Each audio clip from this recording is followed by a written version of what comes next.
pessoal, eu sou a Cleia Nascimento, curso Gestão de Recursos Humanos. Darei início à apresentação da socialização Missão Profissional, Gestão Estratégia e Gestão de Pessoas. A minha equipe é formada por Anelise Domingos, Celine Santos, Luciano Oliveira, administrada pela professora Caia Oliveira. Abordamos sobre o tema diversidade e inclusão nas organizações. Mas o que é isso? Trata-se de convivência entre indivíduos na etnia, religião, cultura, etc. Citaremos grupos considerados minoria, que são eles negros, mulheres, pessoas com deficiência, LGBTQIA+.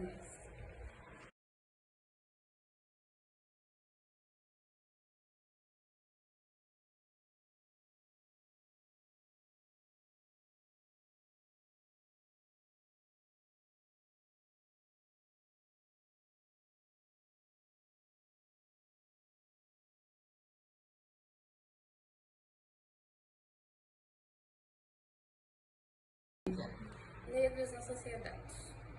A população negra está presente em diversos aspectos da sociedade brasileira, mas enfrenta desafios como discriminação e desigualdade de oportunidade. Os negros têm contribuído para a cultura brasileira em vários aspectos, como arte, religião, língua, economia e indústria. Apesar de serem a maioria da população brasileira, os negros estão em minoria em posições de destaque e prestígio. Por exemplo, o primeiro senador negro tomou posse em 1991 e a primeira senadora negra em 1995. Os negros enfrentam dificuldades na progressão de carreira, na igualdade salarial e são mais vulneráveis ao assédio moral no ambiente de trabalho. Dados apontam a urgência de abordar a desigualdade racial de maneira abrangente, para que políticas e práticas virem a ser implementadas para a valorização da diversidade na sociedade. Para combater a desigualdade racial, é essencial implementarmos políticas públicas eficazes e promover a conscientização sobre a importância da diversidade. Apenas com ações concretas e valorização das atribuições negras será possível construir uma sociedade mais justa e igualitária para todos nós. Olá, eu vou falar agora das mulheres na sociedade brasileira. E é bastante importante, relembrar de quando e como, essas mulheres foram inseridas nessa sociedade. A mão de obra feminina foi inserida na Revolução Industrial, com o objetivo de estar reduzindo os custos e despesas com o salário. Então, foi notado que as mulheres faziam alguns trabalhos bem melhores que os homens. Então, por que não, pagar por menos e por um serviço melhor? Porém, somente depois da Primeira e da Segunda Guerra Mundial que esse movimento foi tomando força e as mulheres foram ocupando as funções que antes só eram exercidas por homens. Em 1970, o feminismo explodiu nos Estados Unidos e atingiu fortemente o Brasil. Então, depois disso, as mulheres vêm ocupando cada vez mais espaço no mercado de trabalho e ajudando também na economia do país. Hoje, apesar de vários direitos já conquistados, nós ainda temos muitos desafios. A maioria hoje da mão de obra ela ainda é masculina.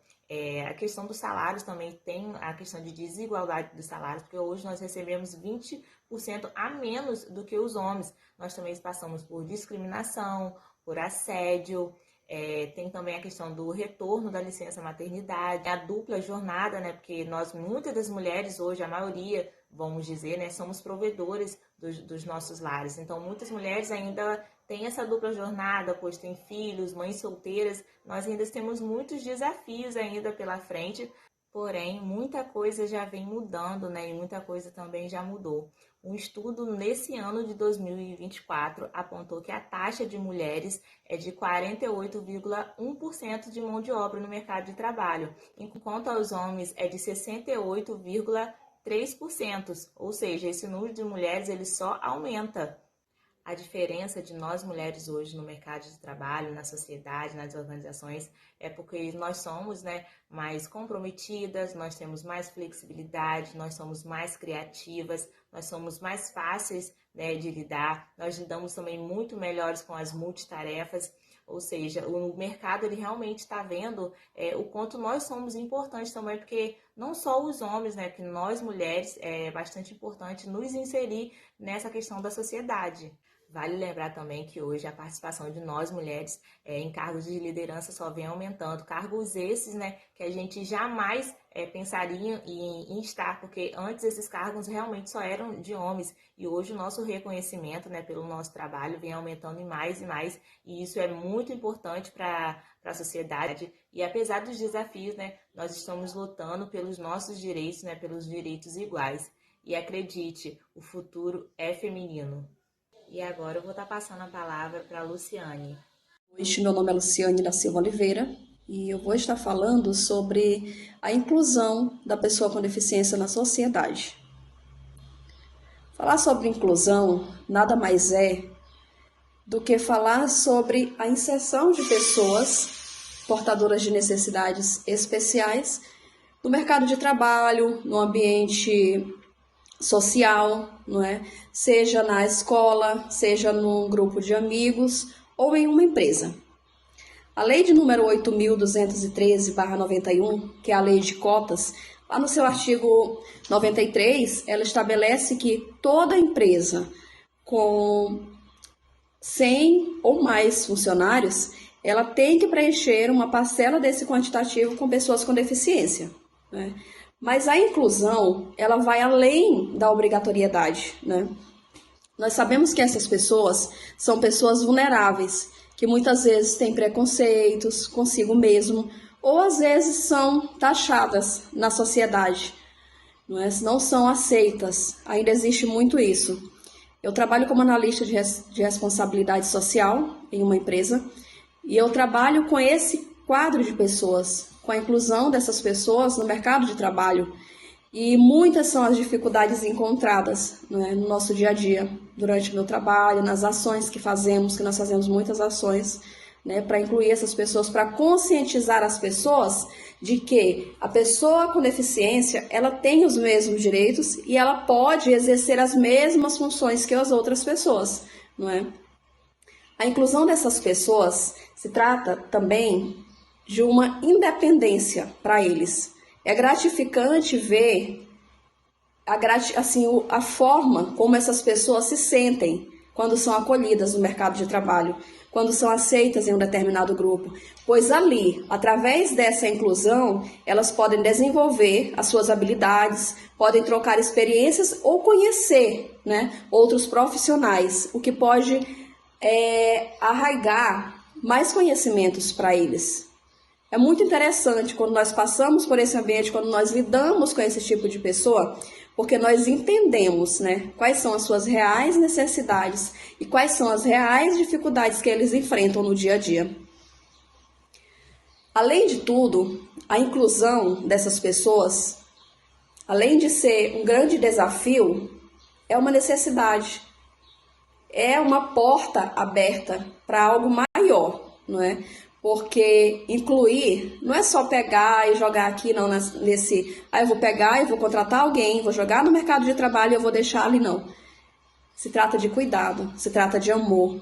A comunidade LGBTQIAPN+, é composta de pessoas que apresentam diversidade de orientação sexual, identidade e expressão de gênero. É uma sigla realmente grande, pois o objetivo é reconhecer e representar todas as pessoas pertencentes à comunidade. Foi apenas no ano de 2019 que o IBGE fez a primeira pesquisa relacionada ao tema, onde foi apurado que 2,9 milhões, ou 1,8% da população brasileira, se classificava como homossexual ou bissexual. Essa pesquisa, no entanto, não considerou outras orientações sexuais nem a diversidade de gênero. Portanto, não podemos pegar esses dados e dizer que eles representam a totalidade da comunidade LGBTQIAPN+, no Brasil. Uma pesquisa realizada por pesquisadores da Unesp e da USP estimou que 12% da população brasileira seja LGBTQIAPN+.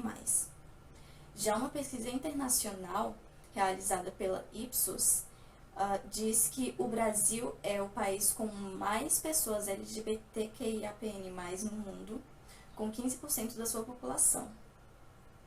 Os dados variam bastante, pois existe uma dificuldade na coleta desses dados, devido ao medo, à insegurança, à vergonha que algumas pessoas possam sentir de se classificar dessa maneira. por causa de todo o estigma e o preconceito que pessoas dessa comunidade sofrem. O Brasil, por ser dentre os países que fazem essa quantificação, o país que tem os dados mais expressivos, é considerado como o país que mais mata pessoas LGBTQIAPN+ no mundo. É importante lembrar que ser LGBTQIAPN+ não é uma doença. Na realidade, ser homossexual deixou de ser considerado doença no Brasil em 1985.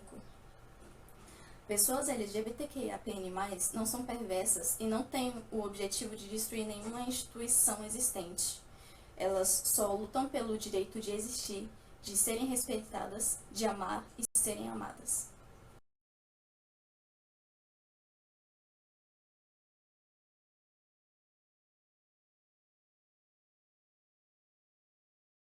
Esse foi nosso trabalho, nós fizemos com muito carinho. Esperamos ter conseguido passar uma mensagem positiva com qualidade e eficiência. Eu gostaria de agradecer aos membros da minha equipe que se esforçaram tanto na realização desse trabalho, em especial a nossa líder Cleia por ter nos direcionado durante todo o processo e a professora Karen pela orientação e o apoio. Agradecemos a sua atenção, nós ficamos por aqui. Tchau!